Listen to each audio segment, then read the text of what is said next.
How you doing, everybody? Thanks for stopping by and joining us today for another Rolling Over the Hill on the Live to Roll channel. At this time, I'd like to give a shout out and thank our sponsors, Mobility Professionals and Urology Professionals. They're a great and helpful group of experts that are part of our community. Today's show, we'll be talking about the history of the wheelchair, and you might be asking what's up with, with the way we're looking today. Well, we'll be taking a trip back and sharing what it was like for us back in our days when we were newly injured. As always, please make sure to include your questions and comments in the and views in the comments. Hello, everyone. My name is Robert Soto. I am a T12 spinal cord injury from a motorcycle racing accident almost 50 years ago. So let's get started. My co-hosts are joining me right now, Bobby and Luis. What's up, guys? Hey, how's it going? Hey, Hey, everybody. I know. I know. Going back, we're not. We're probably in the '70s, but in the '70s, I did have a lot of hair. It was really curly. Now, it wasn't the Bob Ross, but I did have some hair back in the day. I know that it was a little more blonde too. So, I'm Bobby Rohan, C5, C6, quadriplegic. Uh, just great to be with you. Can't wait to talk about some of the stuff that we were going down in a rabbit hole of the history of the wheelchair, and it's just crazy. And so we thought we dress up a little bit for getting back in the '70s about when in the '80s about when we were first hurt and what it looked like and how we seen it progress. Luis. Hey, everybody. Great to see everybody out there. Guys, you look awesome. I love it. We've taken the Wayback Machine. Yeah, exactly. Time travel. So uh, I'm a L3, L4 incomplete. Um, I was injured 43 years ago, so I was in rehab back in 1981 through 83 at Rancho Los Amigos. So we're going to talk about that today and the wheelchairs and the hospitals and some of the technologies that were around at the time before us, during us, and after us. Yeah, and obviously we know a lot of some of that tech, tech. Ah, I'm going into a technological stuff that has advanced into. I can't stop staring at my head, wondering how long I can wear this. Yeah, really. But it was really interesting getting back to talking about old school, and I think most of us remember when happy that the lightweight chairs were starting to come out, and that we weren't stuck in these old, E&J chairs. They were starting to get light, starting to get a little more custom, something that we didn't mind sitting in, and that we weren't going to hurt ourselves.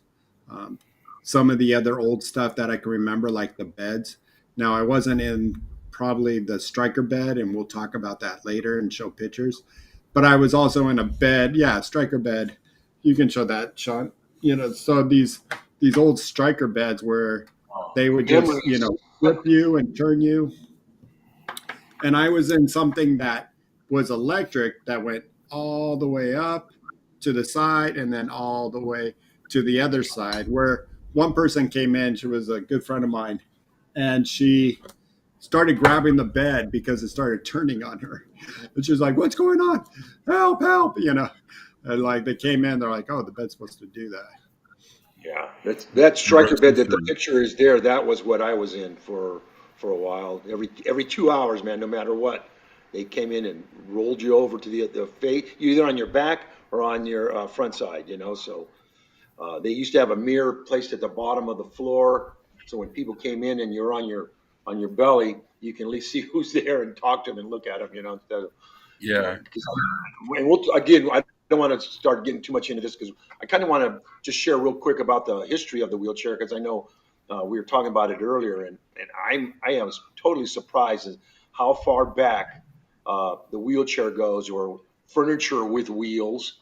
I was amazed because I thought the wheelchair, somewhere in the 1900s, this and that, but it goes back a whole lot of years. And Yeah, I know Bobby had some information. Bobby sent us some information on that, and it's amazing. Like I said, it's kind of neat to kind of get a understanding of the history of it because I mean we all spend time in wheelchairs and it's just kind of nice to know where it originated and what the whole take was on it. So, Mhm. So you want to share what some of that we information, Bobby? Yeah, so what we kind of figured out going through some of the websites, and I think Shawn has or will provide some of the links that we found if you want to read up on it.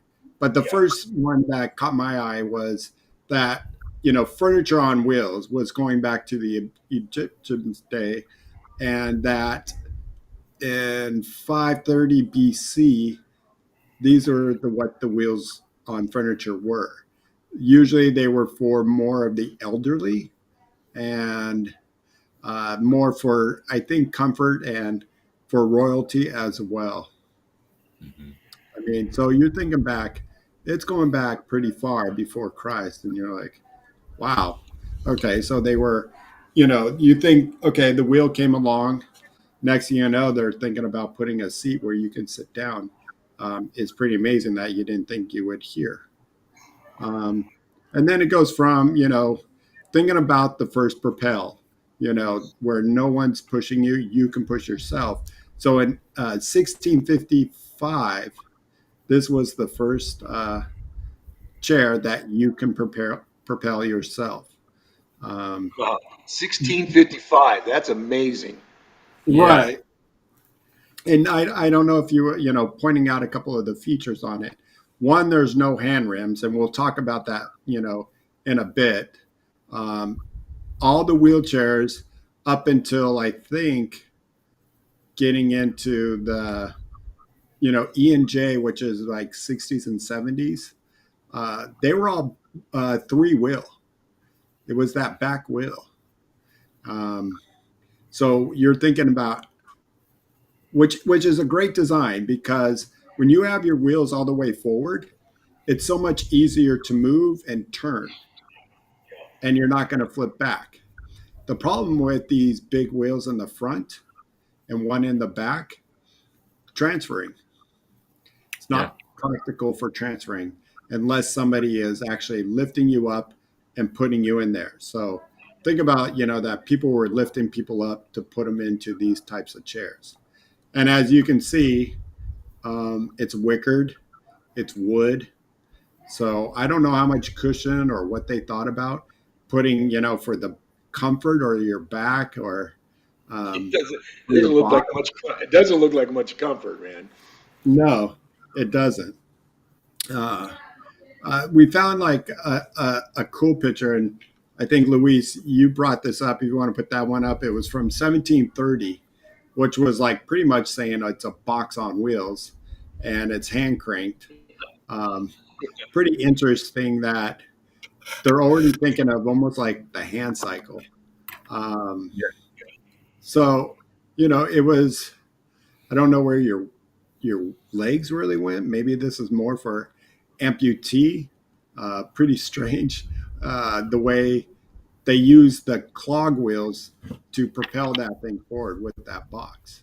Yeah. You notice the teeth in the wheel there. Yeah, So when you turn the handle, it connects by a gear. You would grab yeah. grab it one of the teeth and kind of propel it, huh? So it's Yeah. going click, click, click, click, click, click, click, click, click, click, click. So that's dating back all the way from um, 1730. Ken, This chair Ken, has and Ken, and Ken, and Percusaurus written all over it. Yeah, no kidding. Yeah. I know that's the first thing we're thinking. And I always thought of, on all these chairs that we're going to show you, it's like, they didn't have Rojos, they didn't have J and all the fancy uh, uh, cushions that we have or backrest and back support. So these had to be pretty uncomfortable. Then we get into the 1880s. 1881 was finally where let's get some independence going. And we have the first hand rims on a chair. And the one we saw in 1655, I don't know if it was just the chair, but there was no footrest there. But if you look, this one has yeah, a footrest, it has hand rims. That backrest has got to be awful on your back. Um, I love how the wood seat is pretty solid, but once again, you better throw a pillow or something Yeah. soft. So as you can see, it was they had looks like wooden hand rims. If you guys can tell, I think that's wooden hand Yeah, rims. that's what it looks like. I mean, that's what it's got to be. I don't see any metal on there. Yeah, And even in this day and age, these devices were very expensive. Only the very rich had these things. yeah, and they So were nothing. probably far few, and people didn't last long, with the disability. So it was only Really. maybe for a couple of years, and probably what Ken said, pressure sore written all over it. They were probably like, "Oh man, this guy's got." Um, so Rob, you found my chair. There you go. So Yeah. Rob, your next chair. But yeah, they probably like, wow, this gaping wound. I wonder what's going on. All of a sudden, he's got this gaping wheels. So I thought that was pretty funny. And then as you can see, there's no wickard on this one. My wife just saw me for the first time. You asked me for help with that. Yeah. You need it fall down or anything? I don't think you want to come into the picture like that. We're No, live. I My wife just got out of the shower, so like, I don't think you want to come in here. So um, then we get into, and I didn't get a year on this, but shortly after we saw that picture, we found this one, which was the Wickard wheelchair. So it had Wickard on it. Mm-hmm.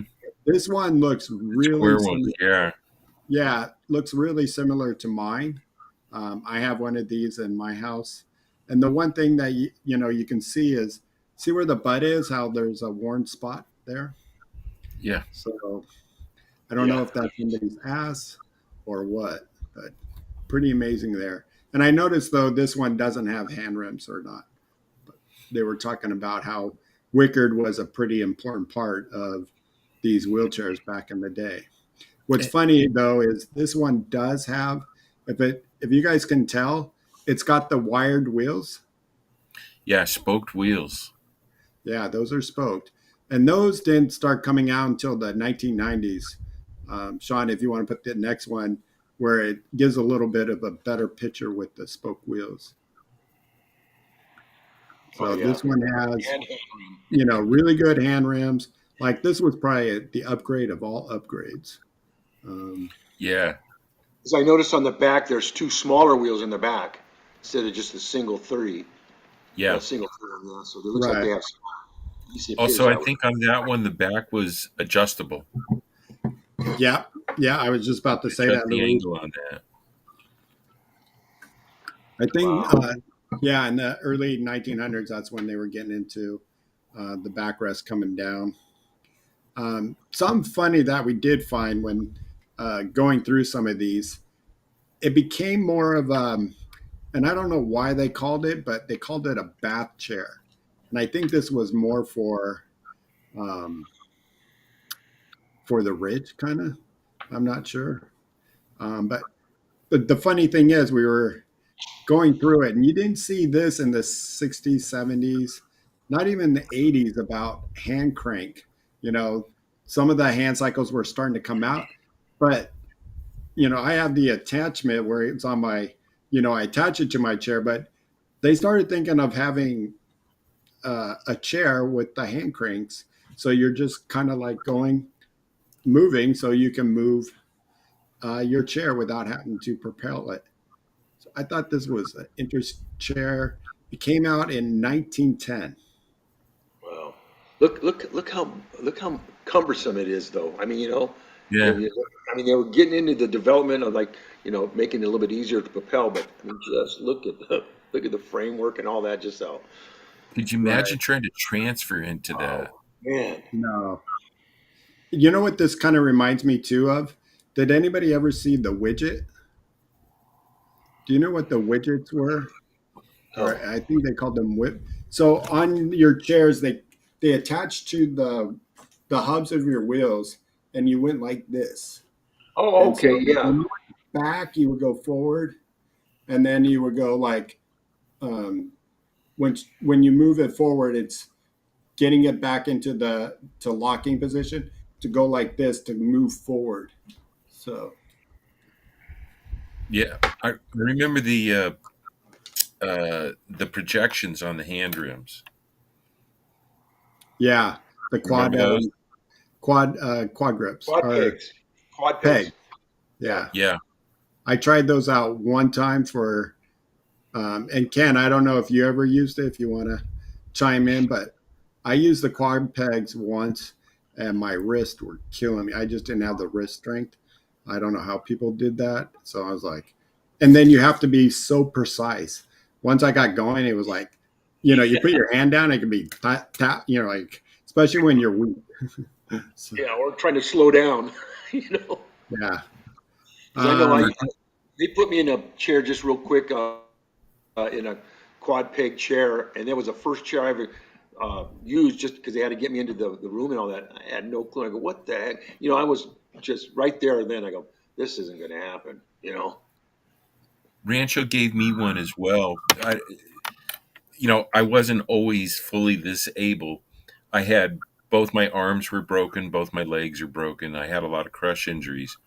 So they put me in a chair that had the projections, the quad knobs on there, and they took it away within a couple of days because I was breaking the casts on my Oh, arms and on the knobs, and they said we're just going to give you a power chair, because you're tearing up your casts. Yeah. how funny. Well, where wheelchairs come into a big part of our society is war.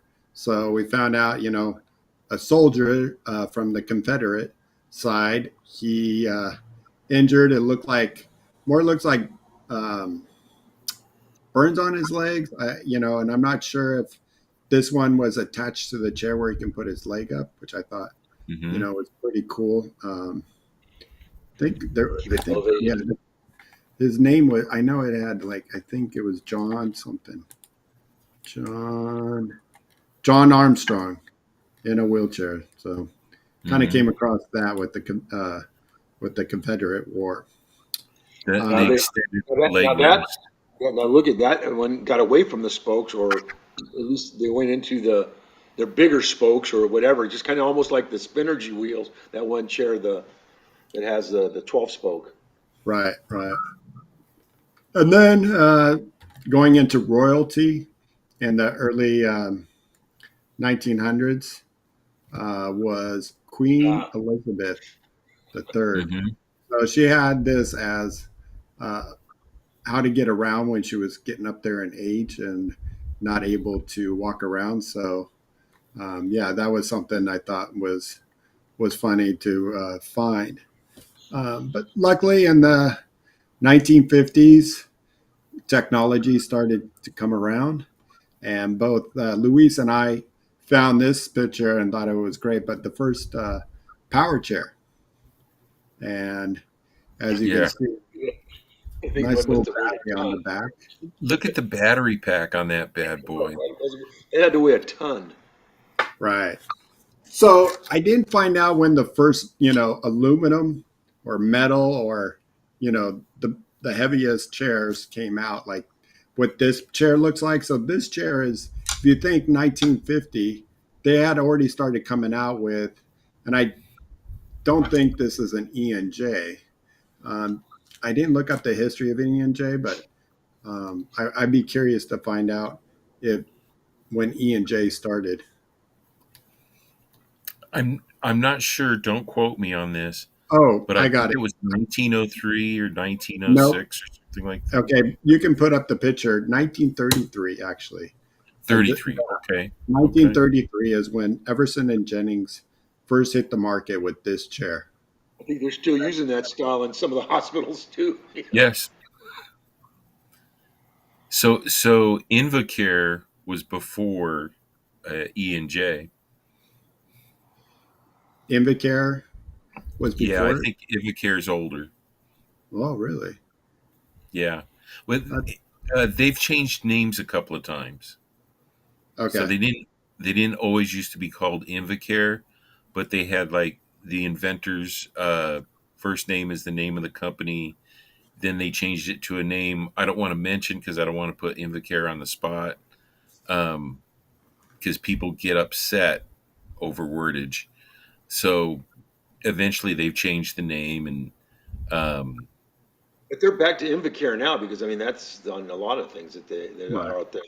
So yeah, Yeah. whatever it did, it worked its way back to Invacare. Well, it's now Invacare Permobil or Permaco. Yeah, Isn't yeah. it yeah. Permobil is Invacare? Something like that.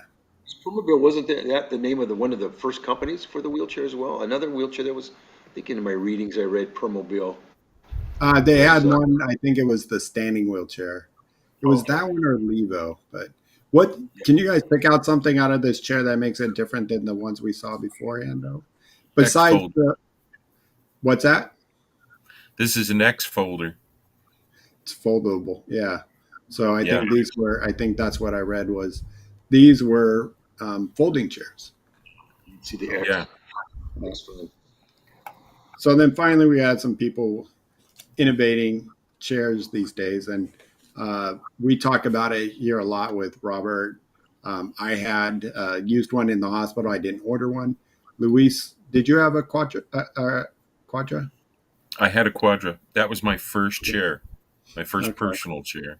And we scoured the internet, and you can blow this up pretty big, but it's too hard. I mean, that's the size of the picture I found, and it is a crappy picture. I think that is Jeff Metabreaker, if That I'm is not. Jeff. Yeah, That's Jeff. who invented this chair. It's hard to tell there, but it's square, um, but it Square is tooth. lighter.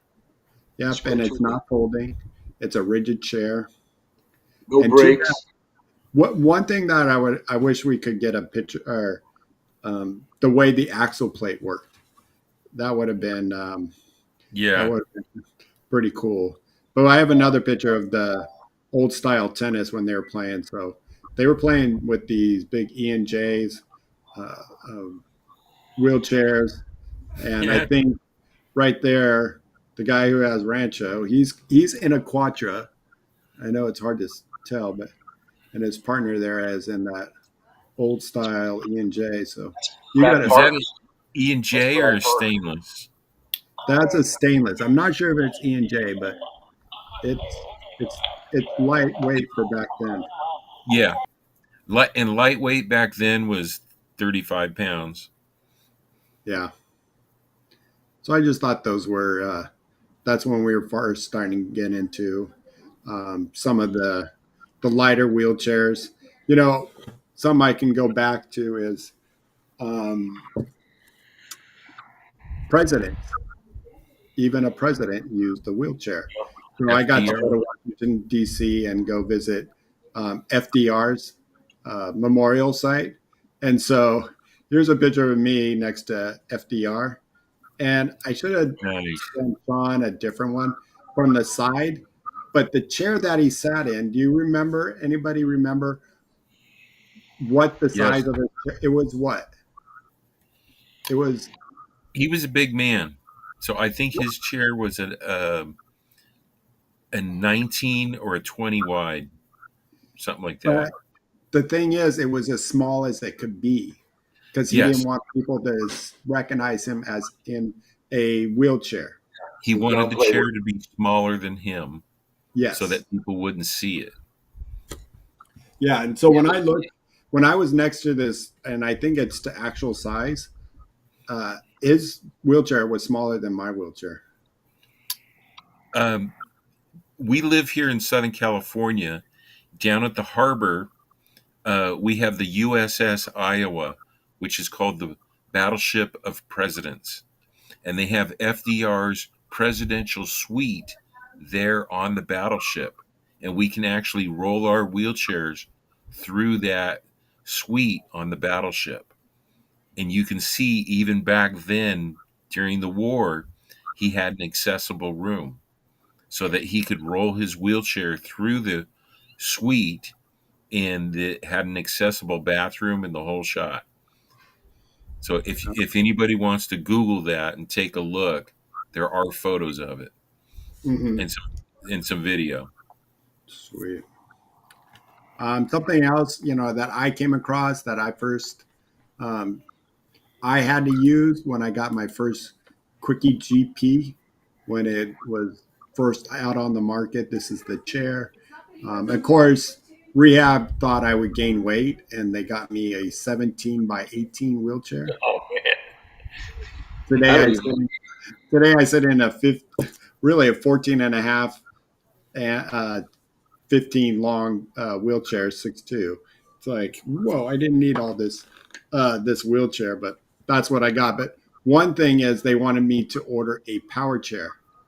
Um, so we made a deal. There was a power unit called Damico, and it was made local in Simi Valley here in the greater Los Angeles area. And it was a power unit that sat on the back of your chair. And this is not the one. This is a European version that looks like it just came up, more modernized, a little bit different than the Damico. It looks like a little bit lighter. I The remember seeing those. Yeah, the Damicos. Yeah, Oh yeah. The problem was in the rain, the the forget it. the wheels to the rubber wheels to your wheels would just Spin. It spin yeah, inside.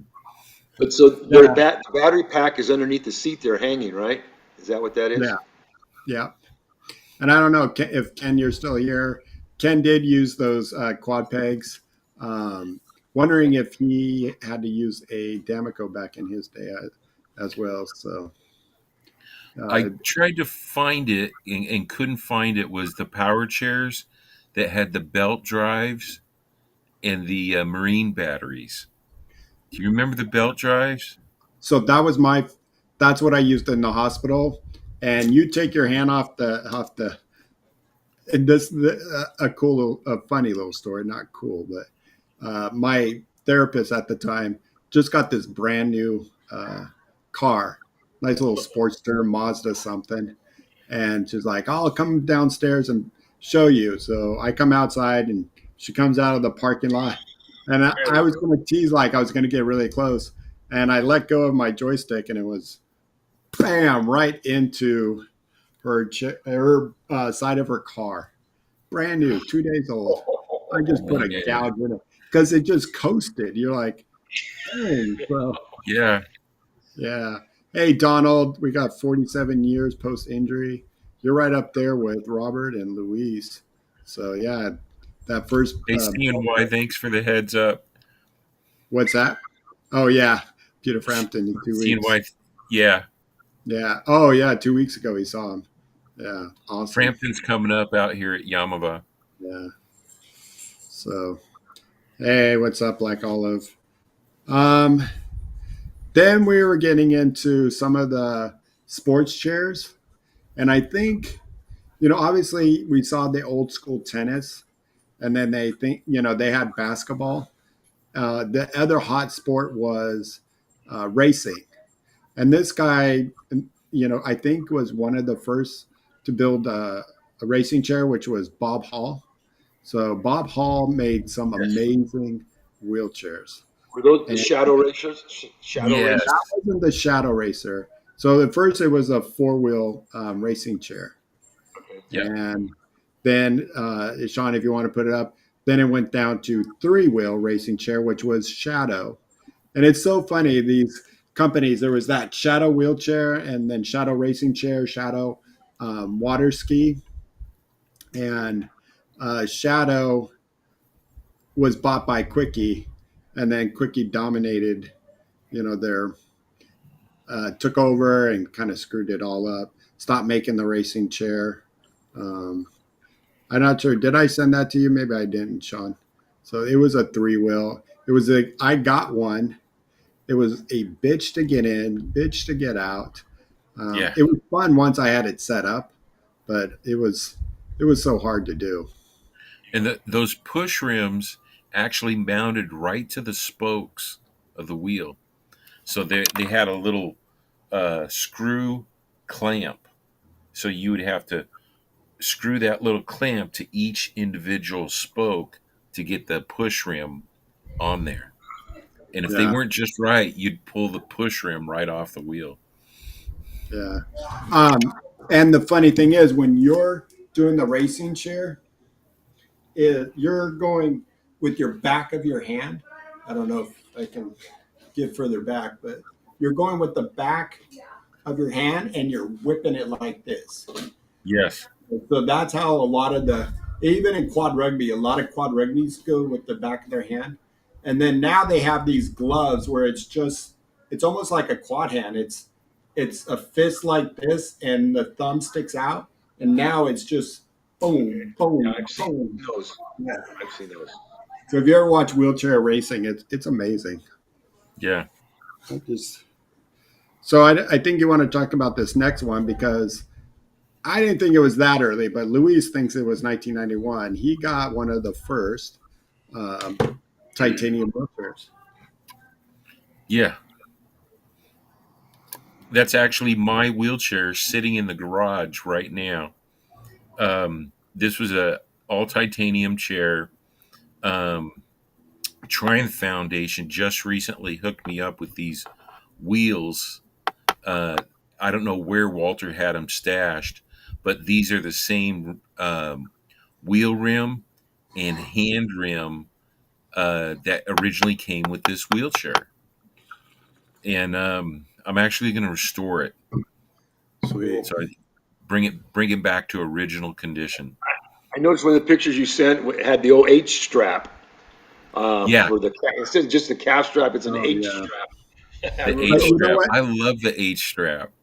Look in looking at this, you know what else is there that you don't see often? It was short lived. Was the rollerblade wheels. Yeah. And Yeah. that was the stupidest thing that I Oh think back goodness. in the 90s that we put on our chair Those was the casters. Yeah. yeah, those casters.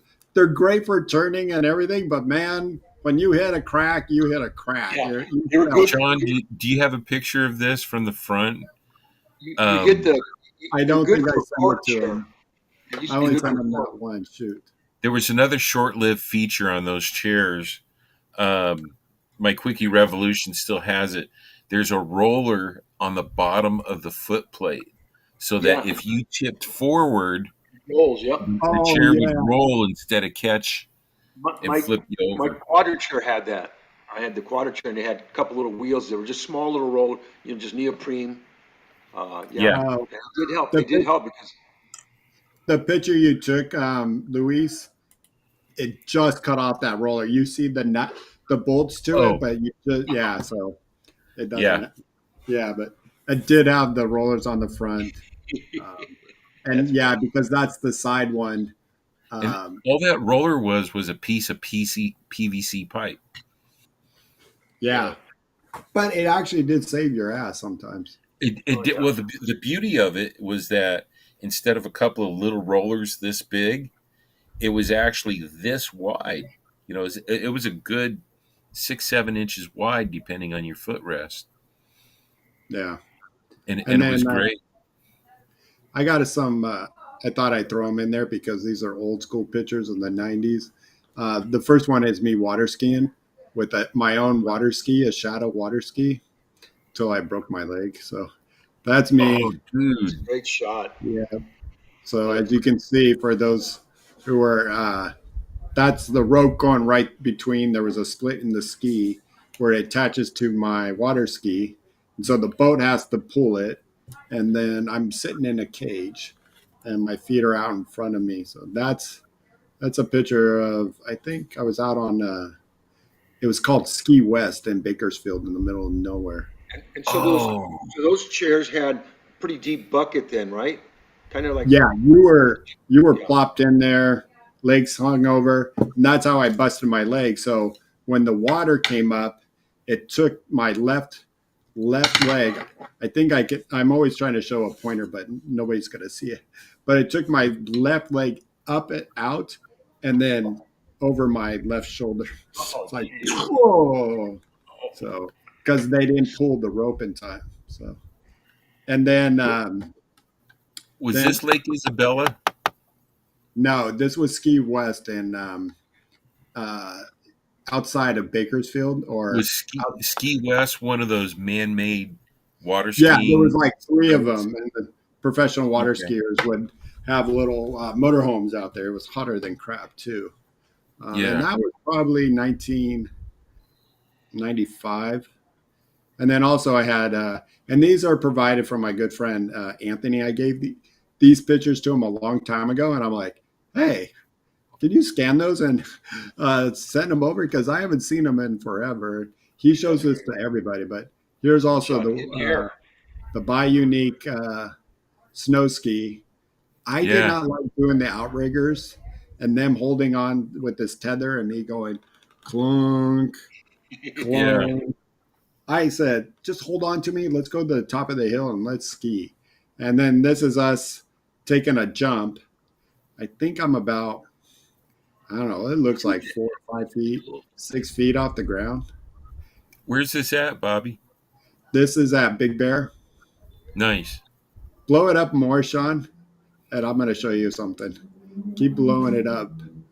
If you, right there, if you look, see how my right ankle is dipped down lower than my left? Yeah. That's because I didn't realize it was broken till the end of the day. Oh crap. We Nice. have been doing this jump and a couple other jumps on the hill all day, and then at the end of the day, I'm sitting in the lobby, or we were at the bar. Tom Hollenstein goes, "Your ankle looks swollen," and I'm like, "Ah, crap!" So that's what happened. That's such a great location. What year? What years, Bobby? Probably 95 too. Did 95, 96. I had just broken up with his. I got out of a possible marriage, a fiance, and I went crazy. I went crazy. I was like, man, I'm still early 20s. Let's go. Let's go. did either of you guys get into the early jet skis and wet bikes and things like that? I did jet skiing a couple times. Never do it again because it was so hard on your your abs and because you're like when you Yeah. started picking up speed, it was I didn't like it. Yeah, I was out at the river throughout the 80s on jet skis and boats and wet bikes. Hmm. Wet Oh, bikes were the ones that rode on a foil up above the water. They had hydrofoils. oh yeah, like now they call them surf skis. Yeah. Back then it was called the Suzuki wet bike. Yeah, Donald tried to not possible to push a chair with quad knobs in time between classes. Yeah, Yeah. I can I can see that, Donald, especially back in the day. And one thing we were discussing is like how inaccessible everything was, and I didn't have to grab pictures that anybody needed to really see how accessible you know everything was before we had the ADA law. You had some stuff, but really it was a bitch to get around. Do you have any memories about before the ADA, Robert? Yeah, I mean, 88 didn't come around till a lot later after I was injured. I was injured in 1974, and I had a laminectomy and surgery and all that. So that was at Rancho. I did most of my rehab at Rancho. It was 5, 6 months in the hospital back then. The therapy was all inpatient, and for me, I'm a low injury T12, so I was on a short and long leg brace, with crutches. So they spent a lot of time working with me on that. But what I remember is the chairs. We talk about that a lot. The offering to me was there was only two brands of chairs that was offered to me was an E&J, the Jefferson Jennings, and I couldn't find much information on this. It was a stainless sport, and Mhm. it was a little bit lighter. It wasn't the chrome look. It was kind of like more like a nickel plated look, and so we used to it come with removable armrests, so we just take those off, and then the days where they started doing camber and all that stuff, so you'd get these little plates on the X frame and get the wheels to camber a little bit. We cut the backs down because the backs were really high, and I didn't really need a high back, so You get a hacksaw and cut the handles off and things like that. But the frames, because I would be going down a couple stairs every day from my house, and the frames weren't holding up. I cracked frames and all that stuff. So in the late '70s, I believe it was like '79, when Jeff Minnebraker was starting to produce the Quadra chair, I got one of those, and I'm not sure if he gave it to me or if it cost like just $200-300 or something like that. But that was the best chair, and that's what changed my mobility. That changed my life. I mean, it was so light, it was rigid. There were no brakes on it, things like that. But the neoprene front casters and low back. It was a great chair, man. Was it a hinge for the front? Did it hinge or did it weld where you did the 70 degrees or 80 Yeah, degrees? it was all welded. Everything was fixed on it. Yeah, it was all Yeah. Solid. fixed. I think because that was where the axle plate, was a piece of metal that was bolted to the frame, and there was like just holes everywhere, and that's when they had the quick change axles we were out and stuff. I mean, it was a game changer. Yeah, it You kind of could, looked like Louis, bigger yeah, than Louis's yeah, cell phone too. Big. yeah, Yeah. It and was it a was block one of the, with 16 holes in it. yeah, and it was one of the first chairs where you can order in colors. You get them anodized, and you Yeah, could get the frame any color you want. You can get the hub of the rims anodized. It was just a game changer. You're younger. All of a sudden, the chair, you can customize the look of it. I mean, it was just a great thing. But just the functionality of the chair, it did your maneuverability and everything. It was great. And so I really liked that chair, and I had it up until about maybe 20 years ago, and it was in perfect shape. We had a garage fire, and unfortunately, I lost it in that fire. But I would have still had it, and it was. The size of that chair was still the same size as the chairs I'm using now, because I use a 16 by 16. And I mean, I still would have been able to use it. It'd be like pulling out your classic car on the weekends and using it. So I do miss that, and my hats off to Jeff Minnebraker. He was not only a mentor, but a good friend, and just he had that vision. He just knew, and um, I know eventually the company went by the wayside through just people taking advantage. And I think what I understand is Sunrise Medical got the copyrights on it, and that's why they started coming out with the quickie and all that stuff.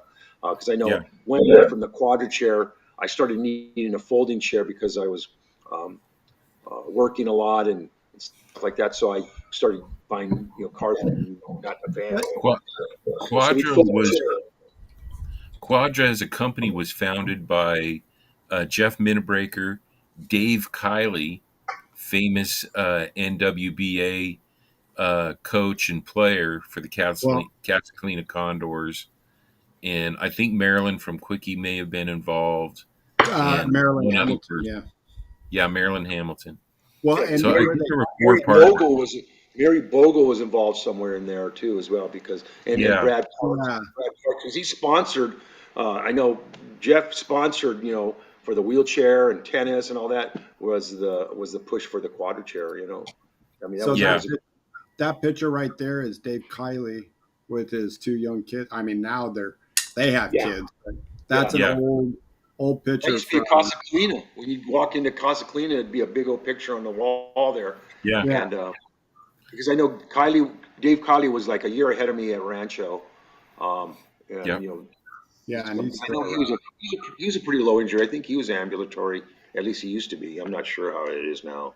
Yeah. yeah. I used to play against Dave Kiley, so I played in another local team nearby, and I only lo- beat Dave Kiley one time when him and Curtis Bell were sick at the same time. Other Oh, than wow. that, I always had my butt kicked. He Wasn't Well, there always another? kicked my butt. What about? Do you guys remember? And I know people are probably like maybe get bored with us throwing out these names, but Randy West, not Randy. He was another professional chair. Randy, I think Did it was. Randy play tennis? Yes, yes. And he was like one of the first professional tennis players I met at Northridge Yeah, when I was doing rehab. And always remembered who I was, which was amazing. And many years later, I was at a conference with my uncle at the time, and my uncle was in AA. So I went to an AA conference with him in San Antonio, and I'm like, going to San Antonio, hell yeah, I want to go. Even though I was like, and I didn't drink that weekend for my uncle. I'm like, I'm not going to drink. So, but I ran into him, and he still remembered who I was. He was just like, Bobby. And I'm just like, Randy. And I'm drawing a blank on his last name, and it's pissing me off. Who would remember it is another person from back in our time who's still around, Candace Cable. Oh yeah, yeah, Yeah. she's always great. And I went to And school with Candace her. remembers all these people as well. yeah, For those of you out in the audience that don't know, Candace Cable is one of the great marathoners. Back when marathon wheelchair racing uh, was one of the few sports that we had available to us, Candace was out there performing with the guys, just as fast, just as competitive. She's won lots of Paralympic medals and events. She's still active in the community today, and we see her pretty regularly at events. So if you come out to an event, keep an eye out and take the opportunity to meet Candace. She's a great gal. she does a podcast still, and it's wonderful. So check her out on her Yeah. podcast. She has a lot of great information. When we started talking about the old days, and we brought up the bed, so we brought up that striker bed. If Shawn, you want to put it back up. So, Bob, you were in this. I was in something similar. You were not, right, Luis? Not in that kind of bed, no. No. Yeah, this striker bed was like kind of, they had to turn you from front to back every 2 hours, and so the top portion there, so you'd be on your back, so they put that top portion on you like a sandwich, strap you down and all that stuff, and then once you had all the straps in place, they rotate you so you're face down, and then they pull the part that's on your back off, and then the part that's on your front right now would be what you'd be laying on. They had the mirror in the back on the bottom of the floor, so when people walk in, you can talk to them and see who's coming in. And Yeah. that was brutal. Every 2 hours, just you, and I guess it was for the circulation, I believe, and all that. But it was like It, pretty. When you look back, it looks like pretty primitive stuff, really. and being Donald was hurt in 76, let us know Yeah, if you were in one of those, Donald, if you can. But another one I found that you didn't see too often was called the Round the World. And yeah, the more I thought about this bed and really looking at it, I didn't do much research, but this is a bed that could work today. And I'm going to tell Yeah, you why. I'm going to tell you why. Because one, not only that it's going to rotate you up, so now you're at a standing position. Now, maybe it's because you might get skin breakdown on your knees as you're in that standing position and weak, but it's going to help your blood pressure out a lot faster. And maybe, yeah, the first few days you're not going to get to it. And then you can get back, onto your stomach. So I just thought like this could work even in today's technology for those who were trying to get them to stand upright because of their blood pressure. yeah. yeah. So I don't know. Maybe I just thought that was pretty interesting, and it was funny you said something about the mirror with your striker bed, Bob. Yeah. And then one thing that I had to use, not a mirror, I had to use prism glasses to watch Yeah. TV You're- because Yeah, so because you're laying on your back, you could look in the mirror, in the glasses, and it was like a little mirror that would be angled, right? yeah. So one thing that you don't see too often, you still do.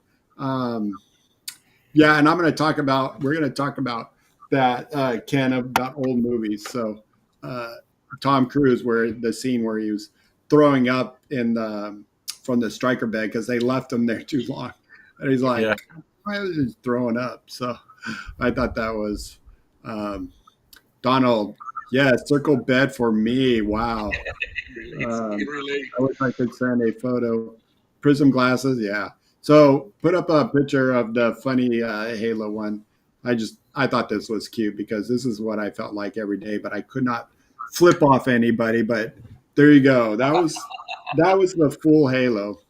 Yeah. I know they still do it every once in a great while, and I don't know what the thought of they still do it on some people. Maybe because I did not have surgery, that's why I had a halo. But a lot of times they might put the halo up. But I did find a picture of a picture of a picture of me having my halo. Um, so that was me and my halo. Wow. And funny story is, um, this the day I got my halo on was March 29th, 1989. My My birthday. dad, my dad had to have surgery on a C12 that they found in an X-ray from a chiropractor.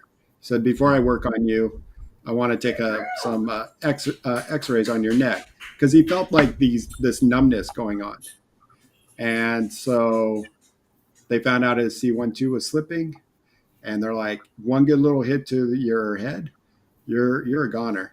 So he was in a halo brace, walking around after surgery, but uh, he got it on the same day, and I got one on the same day, 9 years apart. Oh Um, man. Wow. but my dad was crazy. He went swimming. He went on the back of a motorcycle. He did everything. Bobby, how old were you when you had the halo? That was 17. Yeah, look how young I am. I think I I had know. long You're hair. so Too bad you young, can't but see that you long. look like Yeah, you're 12. I know. I was a baby. Yeah, you're right, Olivia. I was a baby.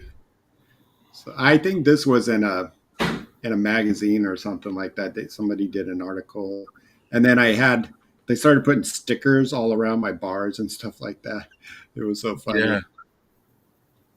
Well, I was in a, I wasn't in a halo, but I had the body cast, which was brutal during the summers here. It was hot in the summer. They tried drilling holes in it for you, like it was going to help cool down, but that Yeah, thing was rough. The body cast. I had to have that for Robert. 3 months. Was yours plaster? Yeah, yeah, and See, it had, my body jacket was Kydex. yeah, when it came apart and they had the straps. Yeah, I had Yeah. the cast for a while, and then later on, I had that towards the end. But I remember you'd sit up and they'd have to flare the bottom because that stuff would dig into your pelvis, right? It was.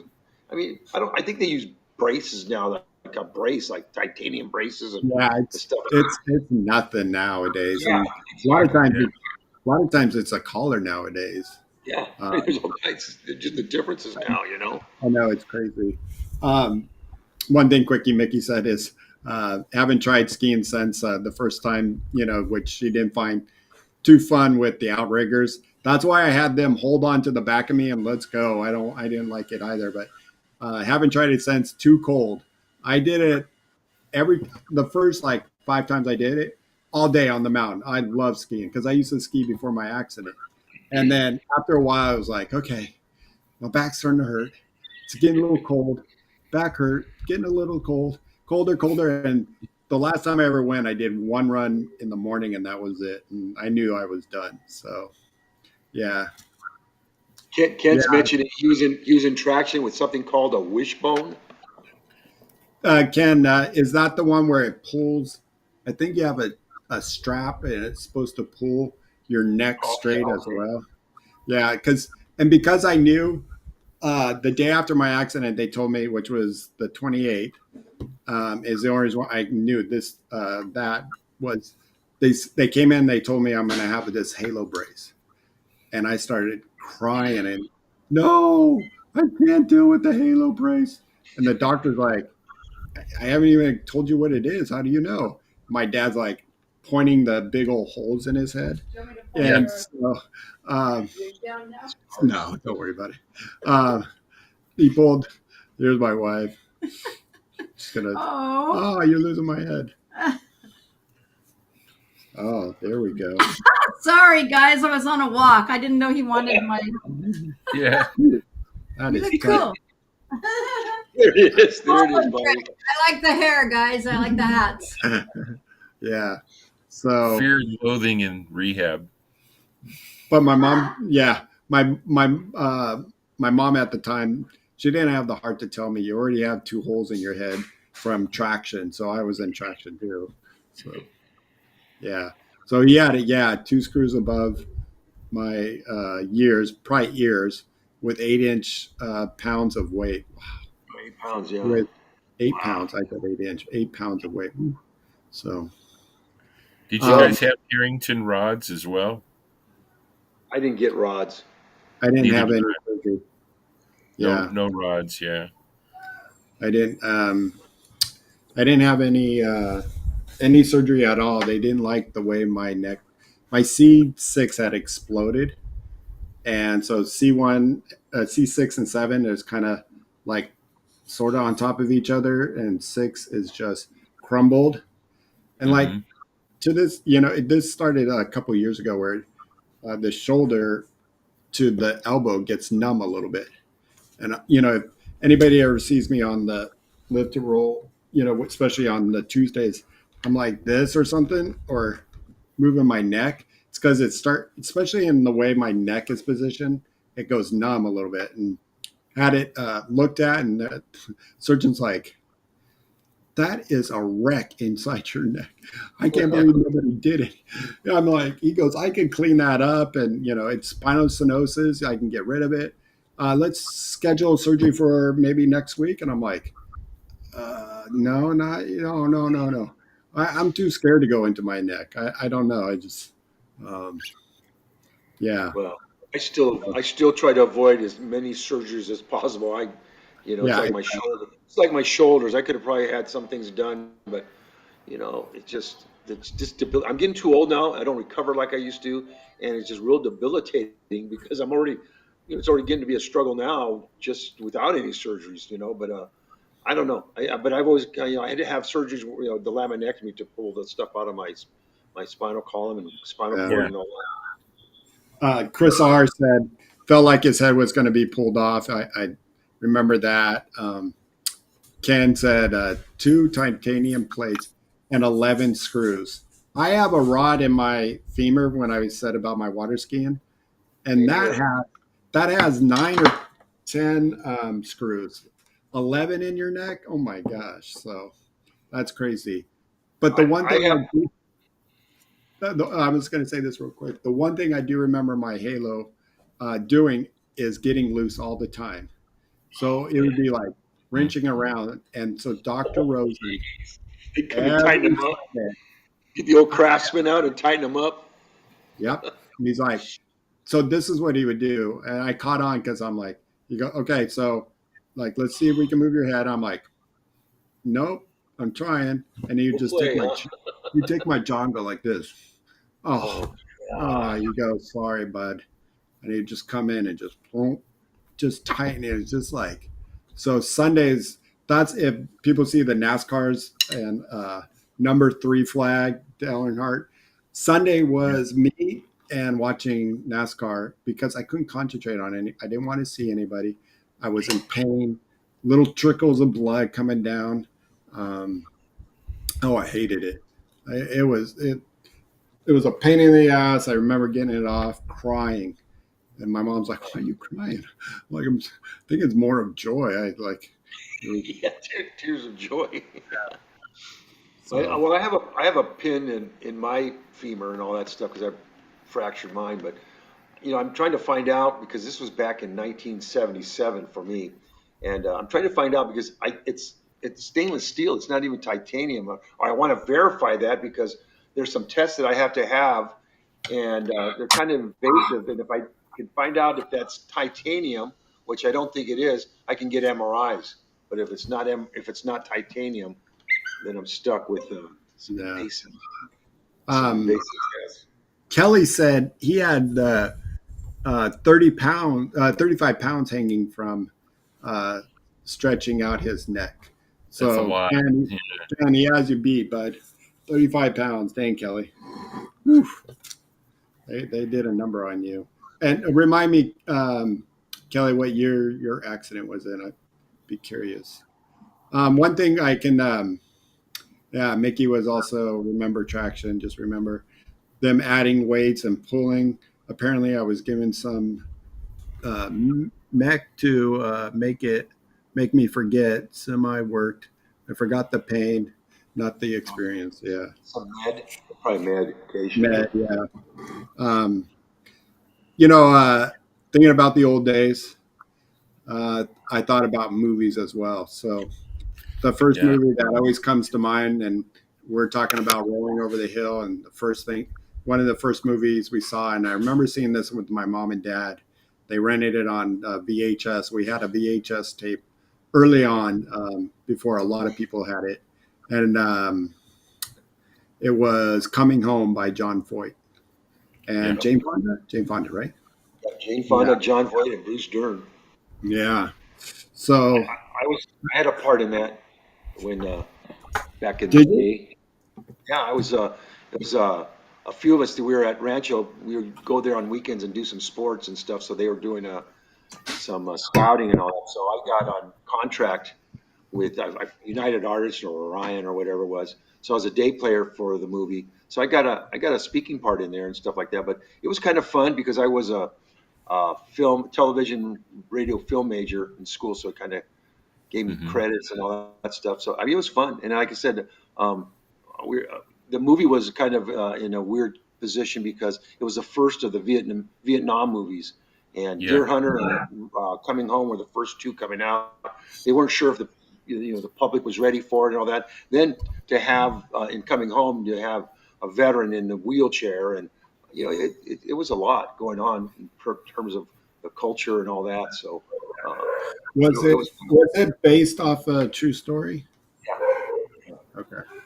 And I now think that's they toned it down a little bit too, because a lot of the problem too, with Jane Fonda being in there, and back in the day, she was her nickname was Hanoi Jane, so yeah, there was a lot of things going against this at first too. They weren't sure if people were ready. Then the Deer Hunter, and that was some heavy stuff back. This was in the late '70s. Yeah. yeah. And another movie we talked about with Vietnam and all that is Born on the Fourth of July with Tom Cruise.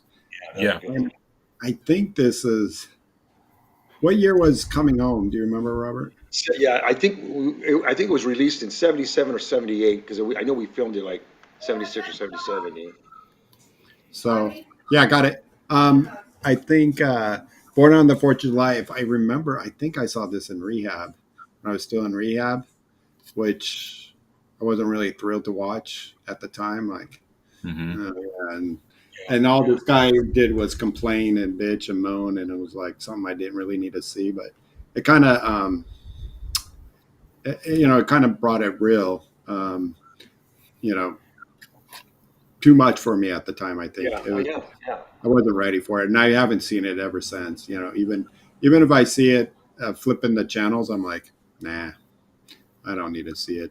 Yeah. But one I remember watching in rehab, we got the VHS tape because everybody was telling me about it. Was Monkey Shine?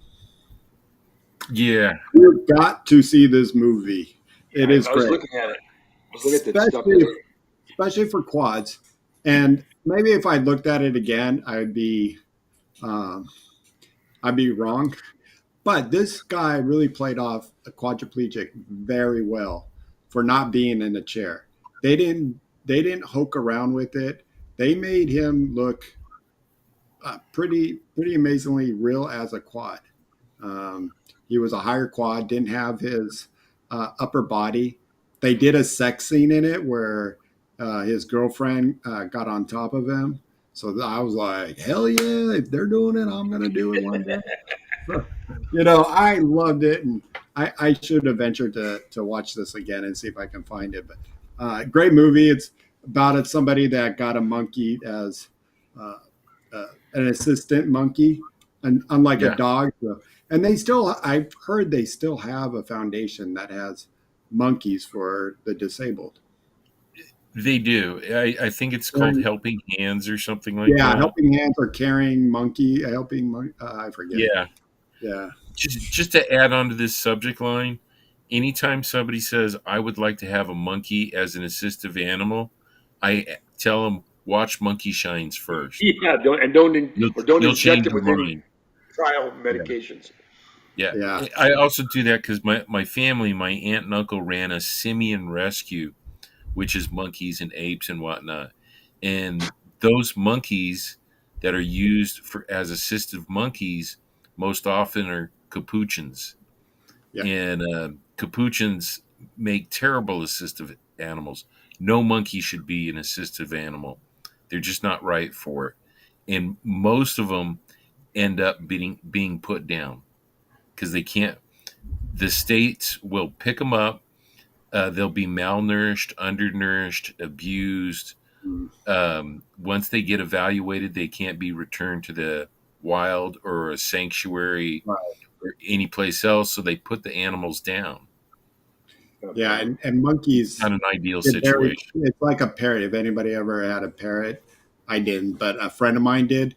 And every Yeah, time I went up to the parrot and go, or went up to my friend and go, "Hi, Jeff," and this bird would freak the hell out. And monkeys are the same. Kombucha monkeys do the same thing. So yeah, in the movie, you can kind of get a sense of that, how the monkey was freaking out. But also, his friend who gave him the monkey was doing something underlining. So see the movie, you'll see why the monkey, it became where that monkey's holding a knife. You'll see why it turned into what it did. Um, yeah. Shortly after I got out of rehab, I got invited to a movie screening with Eric Stoltz, I think it was, and Helen Hunt, Wesley Snipes, Hmm. a couple other people. But that was called The Water Dance. See, now And I haven't seen this. yeah, okay. Love you. Okay, thank you. My wife's leaving, sorry. Um, I got to go to the premiere. What's cool about this too is it takes place on the old rancho across the street. They used old rancho. I don't know if you knew that, Luis. No, I know there have been so many films and television shows filmed at Rancho. Yeah, Coming Home was one of them with south side of Rancho, the other side of the highway. And Yeah, I was looking at some pictures of that place now, how, or 2010 when they had the picture taken, it was like, looked like it's a haunted place. I mean, it's like the yeah. side where the asylum was, and they called it the farm. And it's pretty, there's some stories on there. If you look up the history of Rancho Los Amigos, there's some good writings out there, and just and for those that don't know, there's the rancho that most people know today. Looking a lot nicer where Luis and Robert did. Now that's on the north side, but they have the rundown rancho across the street of Imperial Highway. Yeah. It's all fenced off, but I mean, it's all graffitied over. The roofs are collapsing. And this is owned by County of the Los city, Angeles. the county, and I can't believe they're sitting on this gold mine of land and can't believe they're not doing anything with it. Um, It's a battle with the county, the city of Los Angeles, and the city of Downey are all fighting about what to do with the land. yeah, because Yeah. they keep thinking about making it a place to put the homeless too. Yeah, which it did have that history to it back in the day when it was first founded. For people Right. that don't know, I think Rancho was founded in 1883, 1890 87. something. Yeah, early 1880s or 1890s, and it was Yeah, more for more like a old folks home. Not really yeah, spinal cord. Then it became polio. It was post polio, yes. and the Also one tuberculosis. tuberculosis. And the one thing, if you look up Rancho Los Amigos, old Rancho, iron lungs. So Yes. we Oh had a God. lot iron lung. And if anyone doesn't know what an iron lung is, look it up. It's the way to keep you alive. Or watch this one movie thinking about disabled, and Ken said it. The anything with Helen Hunt, I'm there. Uh, Yeah. she did a movie called The the Sessions. sessions, yeah, the Yeah, sessions. and about a guy who was in an iron lung for most of the day, can come out for a few hours. He had never been with somebody, and she plays a sex therapist. And man, do I wish I had a sex therapist back in my day before girlfriends and stuff like that going. Or especially when I was a teenager, I would have been, especially looking like Helen Hunt, because you see every part of Helen Hunt, and they make the sex look real. And also in the water dance, she does a sex scene in that one with Eric Stoltz, which is, and it made a reality of he started pissing himself. And then, but he gets all flustered and mad. I'm like, dude, you have a naked lady in front of you. Don't sweat it. Just put a towel over and keep going. But, that's how I've always done it. But Yeah. yeah, Kelly, Helen, hubba Hunt. Yeah, she was good looking. So two good sex scenes by Helen Hunt with disabled people. The water dance and sessions. Definitely check it out. We were talking earlier about the wicker chairs and President FDR being in a wheelchair. There is a movie about FDR dealing specifically with his disability. It's called Sunset at Campobello. It's either Sunrise at Campobello. It stars Ralph Bellamy, which is an old Hollywood legend. Sometime check it out. It's just interesting to see that someone who is rich, has all the money in the world, is becoming president, comes from a family and a society and all that, and he still has to deal with his disability and all the stigma around it, you know, back, 80 years ago. It's a great film. Yeah, and Shawn put that picture of FDR was what they do have a great memorial in Washington D.C. right next to Martin Luther King, big statue memorial they have there for it. So yeah, definitely check it out. One thing I wanted to say is it was just done not too long ago, maybe 5 years ago, but it's a movie called Don't Worry, He Won't Get Far on Foot. And it's a true story about an artist, John Callahan. And Mm-hmm. John Callahan was a quad artist. Look up John Callahan comics. Oh, he had some of the great comics for wheelchair humor. Yeah, he's a cartoon artist. Yes. And he's portrayed by Joaquin Phoenix. Yes, and somebody got to train him how to be a quad for that movie. So if you like the movie and thinks he does a good job, you're welcome. I got to work with Joaquin Phoenix for 3 weeks, but 3 times in 3 weeks. He kept coming back once a week, and I got to work with him for a half an afternoon. So it was he got to sit in on our support groups, and just a real nice guy. So that was a lot of fun. But check out John Callahan. It was about his early days of drinking, trying to figure himself out. Yeah, it's a lot of those things that we go through when we're first injured and we're trying to go through rehab and figure things out. Yeah. And this is a great look at rehab during that period when John Callahan was going through it. Mm-hmm. And in fact, if I remember right, they used some of the older buildings at Rancho Los Amigos. They did, especially the one where he's laying in bed and the nurse. Why am I remembering all these sex scenes? But what's up with you?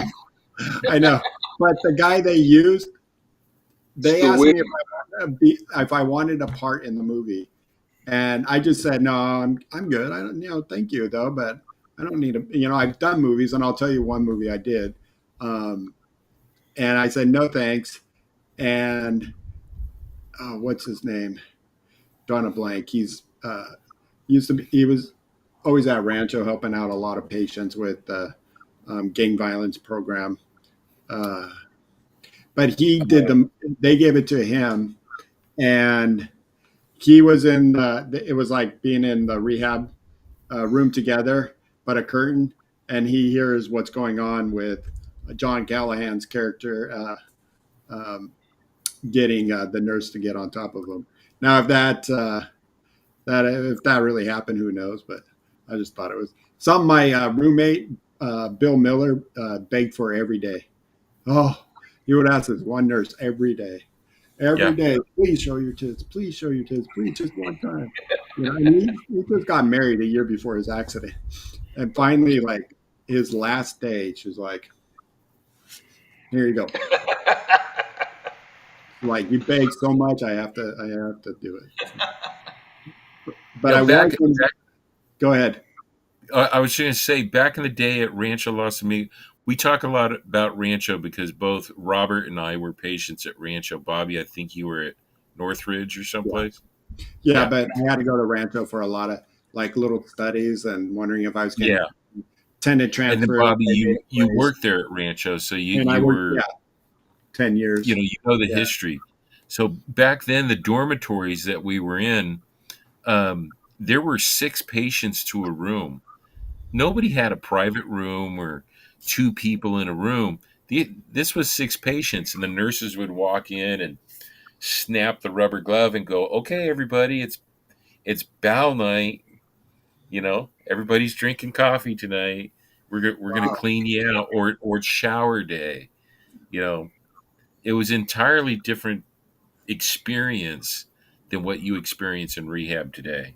Yeah. Jeff, thank you so much. $50. Robert, you wore that hair at Commerce Casino one time. There you go. That's funny. That's great. One thing I remember about showers, and then I want to say about my movie, but I always had to be the first person in the shower when it came shower day, and only because they put you on this netting. What is it called? Sling. It's like a netted sling. Yeah, the sling. Yeah. So it's sling material, and when you're the first, it's not wet. When you're the second, it's wet and cold when they put you on there. So I was like, "You are putting me on there first," and they're like, "Well, we start at 6," and I'm like, "I don't care." When you're the 4th or 5th person, by then it's a little slimy. Thank you very much. Yeah. But I did get to do a movie. It was a movie of the week with Christy Alley called Sudden. It was so terrible. Her transfers were like kind of standing pivot and getting under her bed. It was just so bad. But I did get to do a support group scene with her. And that was the first thing we did. And that was the only thing we were supposed to do. She kept staring at me and just like, and then she would say, "Cut." The guy across his eyes are beautiful. I mean, look, he's so gorgeous. It's throwing me off. And I'm like, God, okay. And this is right when she turned blonde, I think, and just got done with Cheers. And then I'm like, and then she's like, "All right, wrap it up. Thanks, guys." And she goes, "I want him in the next scene." And so I got to do another scene with her passing by. Every time we passed by each other, she was like, "Oh, just like, what the freak is going on? Like, am I on candid camera?" And then finally at the end of the day, I'm leaving. We're going out the back way, and her trailer was right there. And she's like, "Man, too bad I couldn't get you in my trailer, but you have the most gorgeous eyes." Sat on my lap, and we made out for at least 30 seconds. In my mind, I want to say 2 minutes, but I'm sure it was only 30 seconds. Maybe even 10 or a peck on the kiss. But I remember we made out. So I always think I made out with Christy Alley. I wonder how many people that are watching right now knows what even candid camera was. Oh, yeah. That's funny. Okay. Jeff, thank you so much for that contribution. But Jeff mentioned he loved shower day. I got a question for you, Jeff. Did you shower by yourself, or was it communal shower like we had? We showered 4 people at a time, all at the same time. We saw everything. I don't remember that part. I think ours was single. But my roommate and I had 3 roommates at the time. We all agreed to do our bowel program at the same time, and only because then it's not like one person did it one night and then it smells or in the morning and then the Yeah. next night. No, we did it. And my friend Keith, who was a low para, he's on his side and the curtain's drawn. He's like, "Oh my god, oh look my hand, and he's like ditch stimming himself, and he's like, just it was. I mean, I'm like cracking up, and it was just like insane. So I know we're gonna have to. I got to do something at 5 here today. I got to coach my fitness class. But Robert, you have any last words, and then want to talk, and then we'll talk. Everybody give a last word. We'll talk about our sponsors. Okay. Yeah, just, the fact that we survived. We're here sitting here talking about it, even laughing about it. So I feel pretty proud to be associated with you guys and just everybody else that we all survived. We all have a story to tell. Some are similar and some are just, out there, but we survived it. And, I'm getting older in life. It's going fast now. Before, people used to say, "Hey, you enjoy now, this and that." Now I see what they're talking about. And, yeah, it's been quite a journey. There's been a lot of ups, but a lot of downs. But we survived it. And right now, with me aging and disability and aging are crossing paths, but I'm still pushing, still moving forward. It's just kind of it's in my blood now. That I don't give up. I try to do the best I can on everything. So yeah, it's a learning experience and it's a journey that builds your character. Yeah, we were all survivors back then. Luis, do you have any last words? I want to thank everybody. This was a lot of fun today. I think going with the theme and talking about some of this history that a lot of us, people that are newer, we don't know about this stuff. So it's nice to look into that history and find out about the devices that used to be. One of our people from our sponsors, Professional Mobilities, Dean McCabe, always says, be grateful for the state of wheelchairs and the technology that we have to provide for us. Because back in the day, we didn't have these things. And now we've got, the latest in wheelchairs and catheters and, all these different things. Oh, by the way, skip the hat. So long as we're going to do this right, urology professionals and mobility professionals are sponsors here at Live to Roll. We want to thank them for their sponsorship and the services that they provide for us. Mobility Professionals is a DME provider for wheelchairs, shower chairs, all kinds of different equipment, predominantly here in the Southern California area. And then Urology Professionals, which provides your urological needs. They're a nationwide company. So, regardless of where you're at in the United States, if you've got a question about your urological and bowel care needs, give Urology Professionals a reach out. They can help you. They know the product. They can send you demonstration equipment, trial product. Find out what's right for you, because not everything is the same all the time. Product gets better.